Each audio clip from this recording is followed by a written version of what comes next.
সোনার মদিনায় উম্মতের দরদে নবী, যেই নবীকে গ্রামে থাকতে কাফেরেরা দিল না, নবী রাস্তায় পর্যন্ত কাটা গেড়ে দিত যাতে আব্দুল্লাহর বেটা মোহাম্মদ যাতে না হাঁটতে পারে। রাসূল মক্কা থেকে মদিনায় গেলেন, মালিক আজকের এই দোয়া দরদ গুলো সোনার মদিনায় এতিম নবীর রওজা মোবারকে আজকে তুমি পৌঁছায়া দাও। तमाम মক্কা মদিনার কবরে যারা ঘুমায় আর আযাব দিও না। তোমার গোলামরা যারা ফলিয়া মদ্যপানা যুবকদের দাওয়াতে এমত অবস্থায় কোরআনের মাহফিলে এসে বসে পড়েছে, যারা রাস্তার পাড়ে দাঁড়িয়ে রয়েছে আসবে বলে চিন্তা ভাবনা করে, আর যারা কোরআনের মাহফিলে এসে বসে তোমার কাছে আমিন আমিন করে, আল্লাহ গো একজনকেও খালি হাতে আজকে মাহফিল থেকে বিদায় দিও না। সকলের জীবনের গুনাহ খাতা মাফ করে দাও, পেরেশানি দূর করে দাও, অভাব দূর করে দাও রব্বুল আলামিন।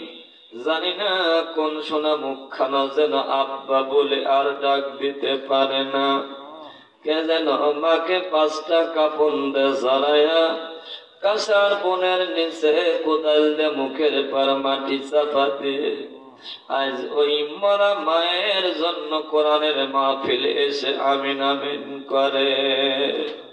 কেমন করিয়া ঘুমায়া রইলেন মা অন্ধকার কবরে। আল্লাহ, যুবক বাড়িতে যায়, দোকান থেকে বাড়িতে আসে, ব্যবসা থেকে বাড়িতে আসে, জনম দুঃখিনী মা যে ঘরে থাকতো ঘরটা পড়ে আছে।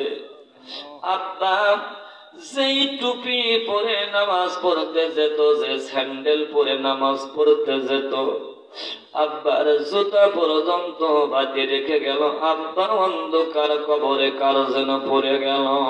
কেমন করিয়া ঘুমায়া রইলেন আব্বা অন্ধকার কবরে।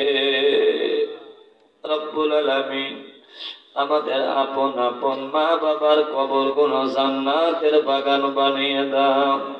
ওই তো আমরা কোরআনের মাহফিলে আসতেছিলাম, আর আমাদের মুর্দা গুলো যেরকম ডেকে ডেকে বলছে, বেটারে আব্বারে এক সময় তোর পায়খানা পরিষ্কার করেছি, তোর মেথরগিরি করেছি, চাকরানি করেছি, বেটারে পেটের মধ্যে তোকে তরমুজের মতো রেখেছিলাম 9-10 মাস।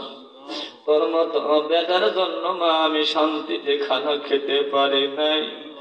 এ বেটা, এই তো কবরের মধ্যে রেখে গেলে একটিবার খবর নিলি না। আব্বারে বিনিময় দুনিয়ায় চাই নাই পাই নাই, অন্তত আজকের যুবকদের কোরআনের মাহফিলে যা, আমাদের জন্য পারলে কিছু টাকা যুবকের কোরআনের মাহফিলে দিয়ে, যদি টাকা নাও দিতে পারিস বেটা, যা বুঝতে পেরেছি তোমার এই বেটা যেদিন মরে যাবে, আমি রাসূল বলে দিলাম তোমার বেটা তালহাকে আমি নিজে গোসল করাবো, কাফন পরাবো। জোরে কান সুবহানাল্লাহ। হযরত তালহা কাঁদে, কি ব্যাপার নবীজি কেন আমাকে মরণের কথা বলে? তার মানে কি আমি কি মারা যাব? আল্লাহ আজরাইল তুমি পাঠায়া দাও, আমি নবীর হাতের গোসল নেব, কাফন নেব। জোরে কান সুবহানাল্লাহ। আর জোরে বলে সুবহানাল্লাহ। ভাইজান, এমন চমৎকার আওয়াজ হযরত তালহা আল্লাহকে ডেকে বলে, আল্লাহ রাসূল আমাকে গোসল করায় দিবে, নবী আমাকে কাফন পরায় দিবে। আচ্ছা বলেন তো, রাসূল যদি নিজ হাতে যুবককে গোসল করায় দেয়, কাফন পরায় দেয়, বলেন তো যুবকটা আল্লাহর জান্নাতে যাবে না জাহান্নামে যাবে? আরো জোরে বলেন। জান্নাতে যাবে। জোরে কোন সুবহানাল্লাহ। এবার তলহা, আল্লাহ রাসূল বললেন তলহারে যাও তুমি বাড়িতে যাও। তলহার বাবাকে ডেকে বললেন সাদরে আমি রাসূল এত খুশি হয়েছি তোমার বেটার উপরে, তোমার বেটা যেদিন মারা যাবে আমাকে সংবাদ দেবে, আমি নবী তোমার বেটাকে গোসল করাবো, আমি তোমার বেটাকে কাফন পরায়া নিজ হাতে দাফন করবো। জোরে কান সুবহানাল্লাহ। এ বন্ধুরে যুবক রাসূলের প্রেমে এবার বাবার সাথে রওনা দিলেন। যায় আর ডাকতে বলে আব্বা একটা কথা বলে, আমি যদি মারা যাই, দিনের বেলায় যদি মারা যাই, তুমি রাসূলকে সংবাদ দিবে না? দিবে না? জোরে কান সুবহানাল্লাহ। দিনের বেলায় যদি আমি মারা যাই আব্বা, নবী যেহেতু বলেছে আমাকে কাফন পরাবে গোসল করাবে, আব্বা আমারও মনে হচ্ছে আমি মনে হয় বেশি দিন আর বাঁচবো না। তবে বাবা তোমাকে একটি কথা বলি আব্বা, আমি যদি মারা যাই দিনের বেলায় তুমি আমার রাসূলকে সংবাদ দিবে না, আর যদি রাতের বেলায় মারা যাই তুমি আমার রাসূলকে সংবাদ দিবে। জোরে কোন সুবহানাল্লাহ। কয়দিন পরে, একদিন, 2 দিন, 3 দিন, এবার সাতটার বেটা তলহাকে বাড়িতে নিলেন। নবীর প্রেমে নবীর মহব্বতে একদিন, 2 দিন, 3 দিন, কয়েকদিনের মাথায় ছেলেটা মারা গেলেন। সুবহানাল্লাহ। এ বন্ধুরে রাসূল বলেছে সাদরে তোমার বেটা যখন মারা যাবে আমাকে সংবাদ দেবে, আমি কিন্তু কাফন পরাবো। কিন্তু দেখা যায় হাদিস শরীফ প্রমাণ করে ছেলেটা দিনের বেলায় মারা গেছে। সুবহানাল্লাহ।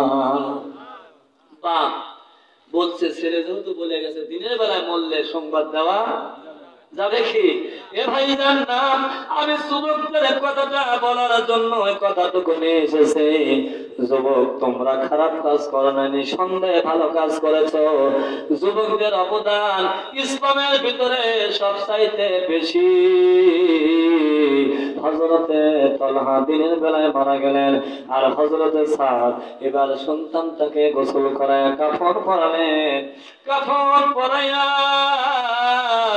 ছেলেটাকে কবরস্থ করলেন, দাফন করে দিলেন, মাটি দিলেন। জোরে কোন সুবহানাল্লাহ। রাসূলকে সংবাদ দিলেন না। কয়েকদিন পরে, একদিন, 2 দিন, 3 দিন, 5 দিন, 7 দিন, কিছুদিন পরে নবীজির কানে কে যেন সংবাদ দিলেন, ইয়া রাসূলুল্লাহ, হাবিবাল্লাহ, আপনার প্রেমে আপনার ভালোবাসায় যেই যুবকটা তরবারি নিয়ে বাবার কাল্লা কাটতে গিয়েছিল, আপনার মহব্বতে ভালোবাসায়, ইয়া রাসূলুল্লাহ, হাবিবাল্লাহ, ওই ছেলেটা মারা গেছে, আর ছেলেটার বাবা আপনাকে সংবাদ দেয়নি, কাফন দিয়ে মাটি দিয়ে দিছে। নবী কেঁদে ফেললেন। বলো কি তলহা না আমার? আমি বলেছিলাম তলহাকে নিজে কাফন পরাবো, গোসল করায় মাটি দেব।